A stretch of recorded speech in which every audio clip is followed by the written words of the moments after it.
Вячеслав Битаров встретился с делегацией посольства Финляндии в России. Основная цель визита в нашу республику – это укрепление культурно-гуманитарных и научно-образовательных связей. В составе делегации полномочный министр посольства Финляндии в России Анти Хелантеря. Вячеслав Битаров поприветствовал гостей и обозначил важность подобного взаимодействия. Глава республики отметил, что связи должны быть налажены не только в сфере культуры, но и в сфере экономики и бизнеса.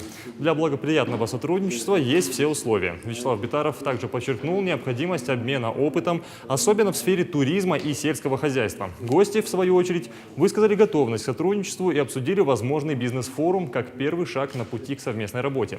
Глава республики вручил делегации памятные подарки и добавил, что гостей из Финляндии всегда рады видеть на Остинской земле.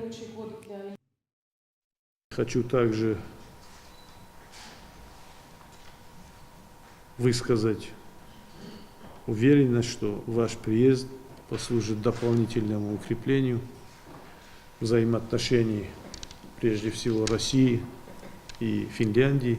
Ну а мы, как республика в составе Великой России, также готовы принимать активное участие в этом деле и в укреплении отношений, как культурных, так и экономических отношений.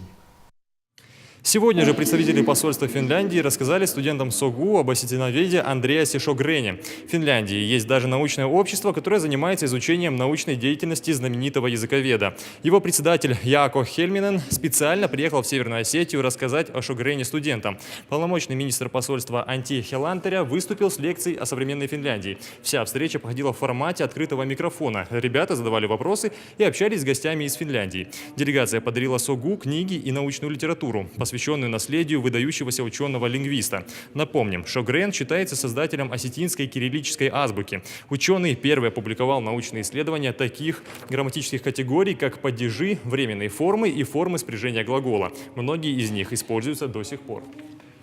Я надеюсь, что я могу вам, студентам рабочего университета, просто рассказать о своей стране, о Финляндии.